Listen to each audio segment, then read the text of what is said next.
I've been secretly experimenting on myself for the last few months. Wait, no, that came out wrong. I've been doing an informal experiment on language learning with myself as the only test subject. I've been really curious about the impact of using images on language learning, specifically vocabulary retention.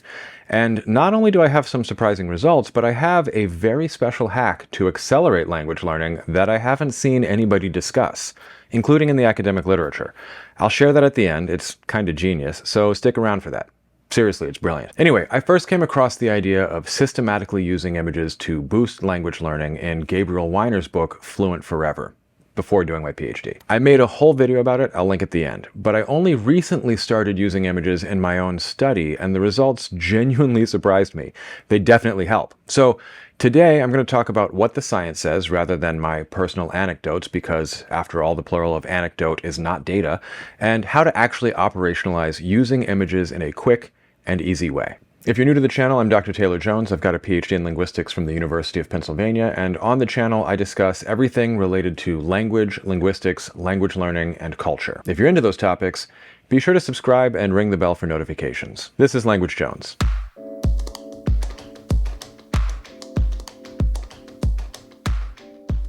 This week's video is brought to you by Lingod. Lingod is not an app, it's a language school that offers 5 languages: English, French, Spanish, Italian, and German. I've been a huge fan of Lingod since I first tried them because it's real live, small group classes with real educators who are certified and native level in your target language. I'm currently fast-tracking my skills over the summer doing a Lingod sprint in Italian before going to Italy. That's 30 lessons in 60 days for 50% cash back, or 30 more lessons. They also have a super sprint, which is 60 lessons in 60 days for 50% cash back, or 60 credits upon successful completion. I had so much fun doing the sprint in French at the B2 level that I decided to start Italian from the very beginning, and I'm completing my sprint before the end of July. E adesso posso parlare italiano con sicurezza nelle situazioni più comuni. I love their course organization, approaching situations like ordering a café al bar with 4 different classes: grammar, vocab, conversation, and reviewing everything together, and I find I'm retaining more and more each class. There's personalized feedback and flexible scheduling as well. So flexible that my July looks like this. You don't have to have a crazy schedule like mine to really see the benefit of learning with Lingod, though. You also don't need to wait until September to make progress in your target language. This is your moment. What are you going to do with the rest of this summer? If you'd like to level up, like me, be sure to click through the link in description and use my code JulyTaylor for a discount. Now back to the video. My first introduction to this idea was Gabriel Winer, who has 2 excellent suggestions. First, Googling things in your target language and using those images in your flashcards. His whole approach is based on the assumption that you'll use some manner of spaced repetition software, which frankly, you should be doing. It's a best practice. If you're not familiar with that, in a nutshell, the idea is that we forget different things at different rates, that forgetting is part of the process of learning. I'll say that again. Forgetting is part of the process of learning. Let that sink in. And that the ideal time to review something is not just all the time or whenever I remember to study, but actually right when you're about to forget it. Spaced repetition techniques basically just show you something, and if you remember whatever you were trying to remember about it and say it was good, you will see it tomorrow, and then in 2 days, and then in 7 days, and then in 14, and so on. If you just don't remember, you review sooner. So you space out your repetition, just like the name implies. Now, where this gets interesting is with spaced repetition software platforms like Anki, which I use, which both keep track of the spacing as well as all sorts of other stats like how many times you forgot something, and also make it so you don't have a complicated filing system for flashcards in a shoebox.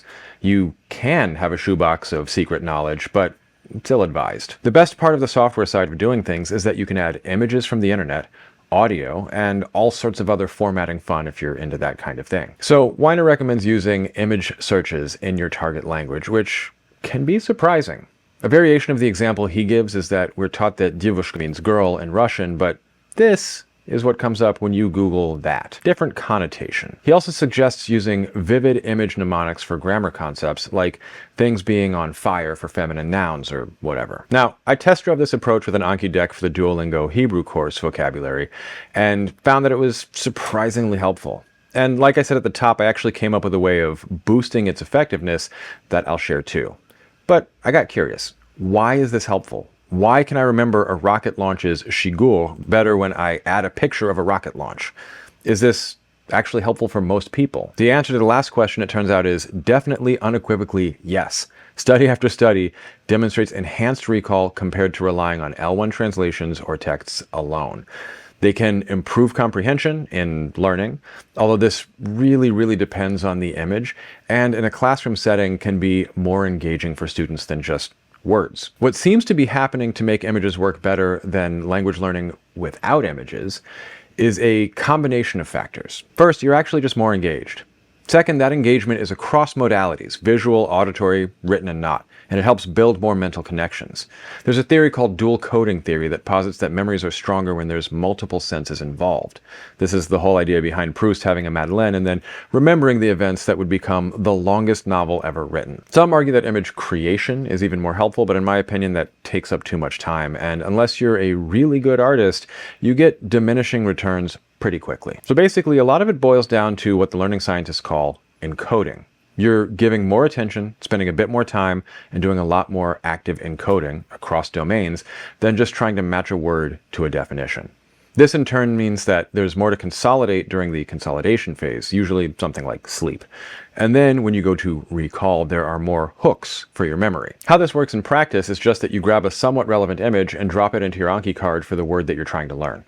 That's it. However, honestly, there's some limited evidence that any image will do. It could be random dots. I don't recommend that, but the point is that you shouldn't spend a lot of time trying to find the perfect image. I already found that that was incredibly helpful, and when I started seriously studying Italian, I incorporated that from scratch. My card for desidera is just a picture of a cameriere, and I can see that picture and immediately conjure the words, or the word. But more than that, when I want to conjure the word, sometimes I can mentally conjure the image, which primes the words, quickly enough that there's not a super noticeable gap in my speaking. But priming is where we get to my second piece of advice.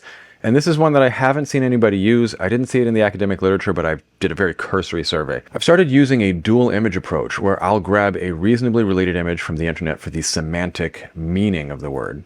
And when I want to test the recall of the word, I'll have the English word and the image that relates to the meaning. But the flip side of the card will have the translation, the audio, another modality and one that's indispensable if you want to practice listening or even speaking later, and it will have an image that has some partial phonetic similarity to the target word in the target language. I use this on words I have an especially difficult time remembering, and it is a magic bullet. 2 examples should suffice. The word for failure in Hebrew is kishalon. I had a hard time remembering it. I failed to remember it. Objectively so, because my Anki statistics showed me I was struggling with it, and so I knew I needed images. I added an image of an upset dude that came up when I Googled kishalon, but yet it didn't stick. So I was just struggling. Later, I added a picture of a key-related failure, a key breaking off in a door. It's only a partial phonetic similarity, but it's enough to prime kishalon. And now the memory is really strong. Strong enough that I generally have some fragmentary image of the sad man and broken key whenever I think of or even hear the word kishalon. Another example is the word for explosion. You'd think an image of an explosion is memorable enough to remember pitsutz, but it wasn't working for me. So I added a picture of a Pete suit. Something about a dandy in a Pete suit going kablooey helped me lock in pitsutz. I have a ton of these now, and I genuinely don't know how I went so long without using partial phonetic priming visual mnemonics. Say that 5 times fast. To my knowledge, there aren't studies on this either, so if you know of any, I'd love if you let me know and I can share those in the comments. But in the meantime, try it out and let me know how it works for you. Have you ever done this before? Leave me a comment with your favorite visual mnemonic if you have one. I found that this has absolutely accelerated my language learning by accelerating my retention.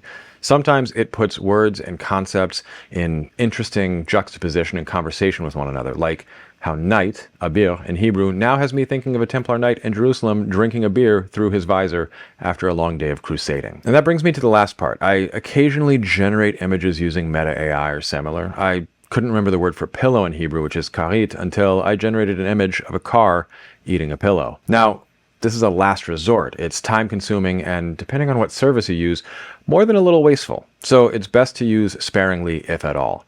But for rapidly sprinting through memorizing vocabulary so you can get on to learning with sentences in real contexts, it's great. So is a picture worth 1,000 words? I guess I sort of demonstrated that a picture or 2 are worth a word or so. I don't really know the exchange rate.